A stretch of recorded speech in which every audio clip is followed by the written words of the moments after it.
الله تكونوا مبسوطين وتناموا اليوم مرتاحين. من اول البطوله بدكم ميسي يطلع، ما ظل نادي الا شجعتوه، وبالنهايه ميسي خسر النهائي كاس العالم ضد اسبانيا. هارد لك لميسي فقط لا اكثر، ومبروك لاسبانيا، ومبروك لابننا لامين يامال ولاعيبه برشلونه اللي لامين يامال بعمر 19 سنه عنده كاس عالم، جافي عنده كاس عالم، بيدري عنده كاس عالم، فيران توريس عنده كاس عالم. ميسي ما في داعي نيجي نحكي لك لازم تختم كرة القدم، انت اصلا ختمها من 18-12 لما جبت كأس العالم بكل جدارة وبكل استحقاق في قطر. هارد لك إلنا احنا كجماهير ميسي عادي، ما زعلنا ابدا ابدا ابدا، ولكن اليوم السيطرة بالكامل، شوط اول شوط ثاني شوط اضافي اول شوط اضافي ثاني بالتسديد بالاستحواذ لاسبانيا. اسبانيا منتخب جدا منظم، جدا عارف كيف بيلعب، عارف كيف يجيب البطولات، وصل لنهائي اوروبيه، وصل لنهائي اليورو، واليوم وصل لنهائي كاس العالم وباخذ اللقب من الارجنتين. الف مبروك، ولا تنسوا اللايك والمتابعه. السلام عليكم. واليوم كتب السطر الاخير: ميسي شكرا لانه ختمت المسيره باعظم حضور، شكرا لانه خليت النهايه عظيمه بحجم الرحله، شكرا لانه خليت التاريخ كله شاهد على عظمتك.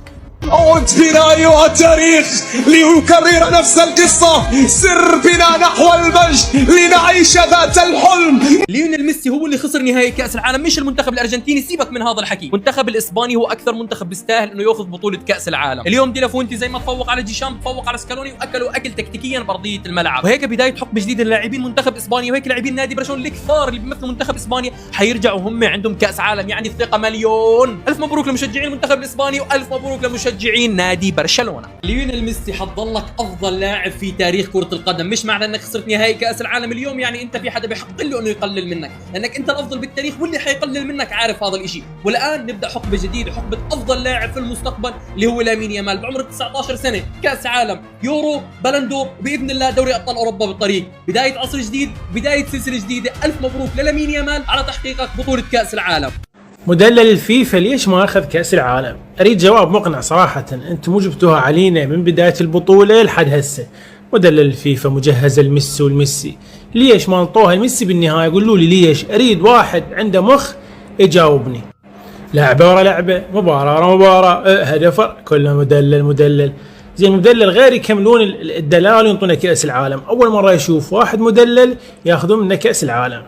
شلون هسه اريد واحد، هسه مو قضيتوا عينه صار شهر كامل، هذا المدلل مجهز الميسي وفانتينو ابو ميسي، ليش ما انطوه كأس العالم؟ فهمونا. اذا واحد عاقل وذكي يجاوبنا على هذا السؤال، بس كل شماري كل شماري اريد جواب منطق على هذا السؤال. انتوا اللي خبصتونا يوميا منشور يوميا كذا، يلا جاوبوني. والله قهر يا اخوان، قهروا بس، ما اقدر اعطيك اي تفاصيل، لكن قهروا بس خلاص. قهر اسمع لي وانت ساكت، خلاص انا قايل لك قهر. تراني مشجع ارجنتيني مخضرم من التسعينات فلا يكثر، ما تدري ايش تقول عن ذي المباراه، والله ما تدري ايش تقول، لكن خلاص راحت بخير وشر، وراح المونديال بخير وشر وسلام. 1000 مليون هارد لك لأفضل لاعب في التاريخ ميسي. يا اخوان لقطته بعد المباراة والبكاء اللي صار مع ميسي، هذا الاشي بيحرك مشاعر الخصم اكثر من محبينه. ميسي الاسطورة، ميسي الافضل في التاريخ، ما فعله ميسي لن يفعله اي لاعب اخر. هارد لك لميسي، خسر او فاز سيبقى الافضل. قدم مونديال استثنائي، قدم مونديال ترفع له القبعة وهو بعمر 39، بغض النظر عن النهائي اللي كان المنتخب الأرجنتيني أصلا كله سيء، بس ولكن ميسي بهاي اللقطة الأفضل في التاريخ. بيزعلنا والله العظيم، إحنا اللي من عشاق رونالدو.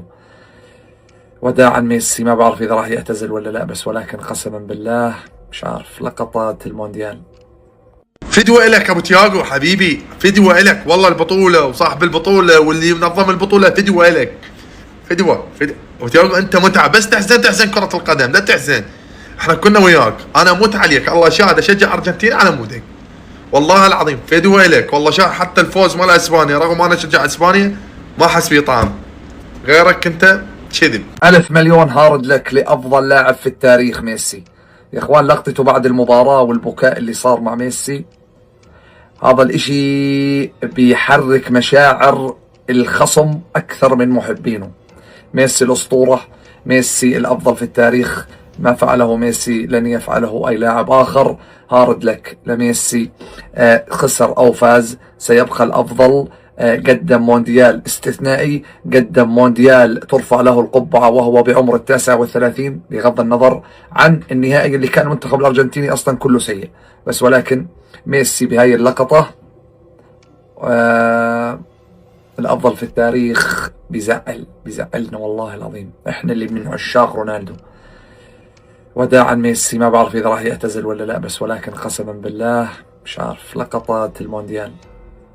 حبيبي حمدون اللي شمتان بميسي، حبيت اذكرك انه ميسي جابها النسخة الماضية، بس في شغلة قبل ما اروح لازم اذكرك فيها.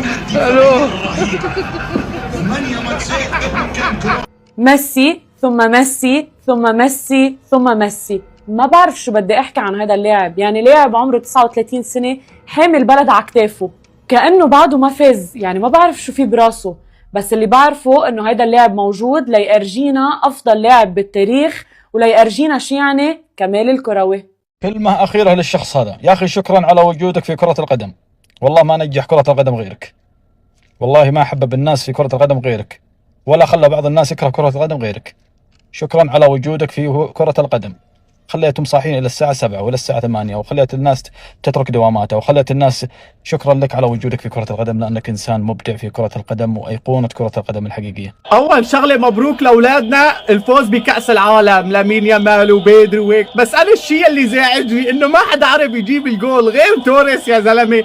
يعني لو كان لامين يامال جايب الجول، بيدري، جافي، مين ما كان لك، كوبارسي يا أخي، بس توريس صانع أمجاد إسبانيا. توريس. ألف مبروك للمنتخب الإسباني، يستحق الفوز وبجدارة. منتخب الأرجنتيني ضل بالأرجنتين، مستحيل هذا المنتخب الأرجنتيني اللي فاز نصف نهائي وربع نهائي بسيناريوهات جدا نارية، مستحيل هذا هو المنتخب الأرجنتيني. حرفيا دي لا فرونتي حجم منتخب الأرجنتين، حجمه. هذا مستواك انت، هذا مستواك بكأس العالم. ميسي ابدا ما بين غير لاخر المباريات، ولكن انا كان بقلبي بودي انه ميسي ياخذها.